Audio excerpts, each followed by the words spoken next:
What is going on? Happy International Pi Day. That is right, it is 3.14. I can only go to like 6 or 7 digits. I know some of you out there can probably go to like 50. Nonetheless, we are going to be jumping into warships and not this warship. This warship has been absolutely stinking it up. I had many faults on this one. Did not have the cannons, which meant I did not have troop health, did not have heavies, did not have troop damage, which meant that my rocket choppers were useless, which meant that my heavy choppers were fairly useless. Also, don't have the barrage, so I have literally been losing 2 battles every 8 hours just to get my chests. Just this morning I managed to get that troop damage and heavy node, so that will be changing very quickly. Gonna start going back up, hopefully. But this is the one I wanted to show you. 5 engine rooms. Got my second ship from 16 or 17. I don't know, sorry, it was 18. All the way to gold, and did so in the most... Sorry, all the way to diamond. Brain turned off. Too many math jokes thought up this morning. Anyways, did that in grand fashion. 11 win streak all the way into diamond. This is the easiest way to get to diamond, folks. No, it's not. I mean, it's the one that you can most control. If you're not good with Seekers, then it's probably not super easy. But showing you this tech tree, here are some requirements. Number 1, you obviously need smoke. Number 2, you need full-on barrage and full-on artillery. Beyond that, there's not a heck of a lot to it. What that entails is that means you're going to have to get 2 barrage on that engine room, 2 barrage on that engine room, and then 2 artillery and 2 artillery. I'm like 90% sure. It's been 2 days since I did an attack on this account. Not going to be doing any live attacks. I will be showing you some details here though, because like I said, Seekers into diamond is 100% in your control. You don't have to go fast. You can see here I went about 3:14 was my slowest time. Just absolutely going cautiously slow and winning. Don't need to be super fast. As you can see, people are screwing up against this base. What I'm gonna do here is I will slowly but surely grab this mine and move it to here so you can take a screenshot of all those squares in case you're curious. Now, let's get into it. Gonna show you some replays here. I wish it would show the times. Of course, these times could be amazing, they could be slow. And then this is my strategy here for these ones where that right-hand side engine room is farther back.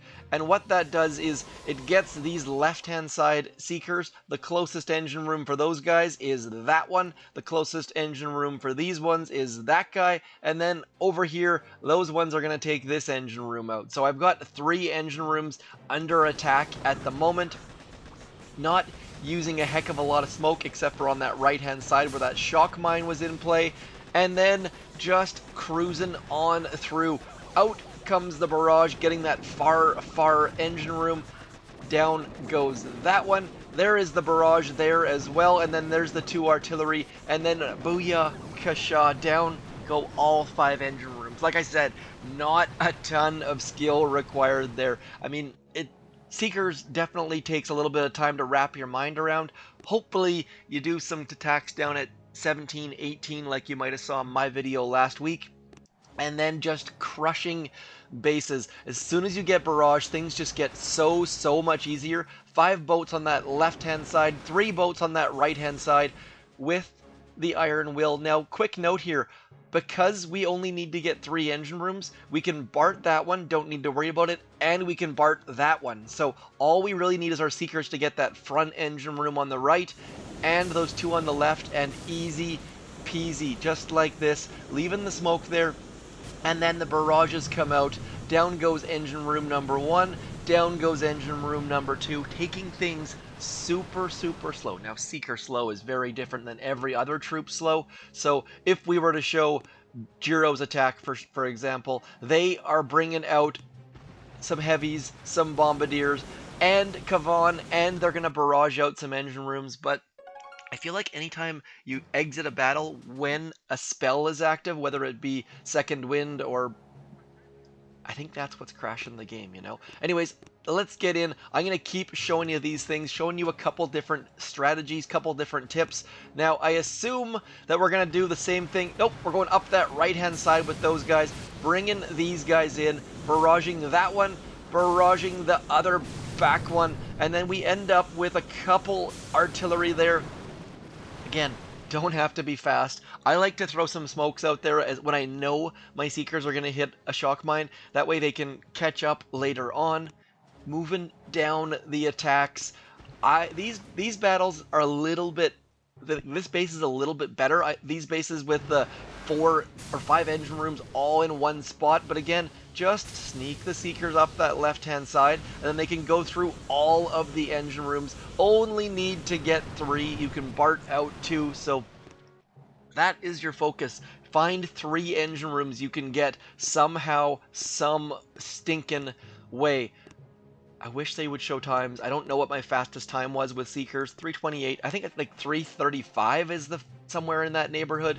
Three on that left-hand side, splitting our Seekers up a little bit, and then sending them up for this engine room.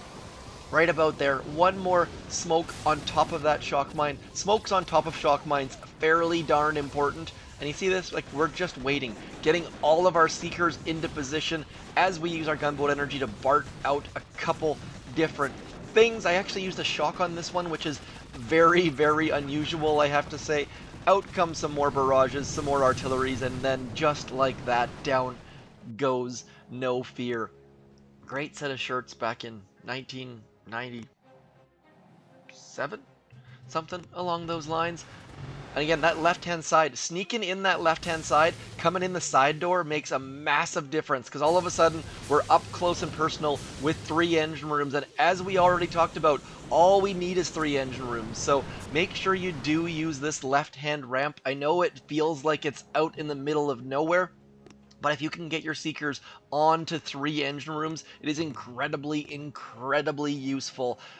And again, don't put engine rooms over on that left-hand side. Left-hand side engine rooms are just an absolute, absolute gimme.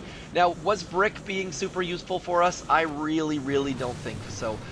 Brick's ability there probably could have used her on the left-hand side, but just using her for the sake of using her.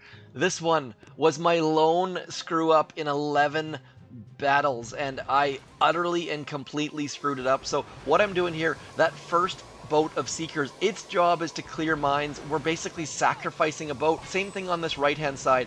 Don't bunch up your Seekers too much. By separating them a little bit, you end up having like 1 Seeker lost to a boom mine, and you were, instead of losing like 50 to a boom mine. Probably should have dropped all of them on the left-hand side here. I thought that my Seekers could get that back right engine room, and it just did not work out. And as a result, we ended up winning by only 5%. Incredibly, incredibly lucky. Quick note on that, if you're going to fail, make sure you throw your gunboat energy on the corner of 2 buildings. If you hit 2 buildings, it does 2%. If you hit 1 building, it does 1%. It's not actually 1% per hit, but you get the idea. It does stack. You do more damage by by attacking 2 buildings. And then the final battle, the Diamond Boss Battle, 4 boats on that left-hand side, 4 boats on that right-hand side, and then just barraging 2 engine rooms one more stinking little time. So Seekers are 100% in your control to win. Now, you're going to run up against better Seeker players occasionally. Getting an 11 win streak into Diamond, probably unlikely. A little bit of luck there as far as opponents and things like that.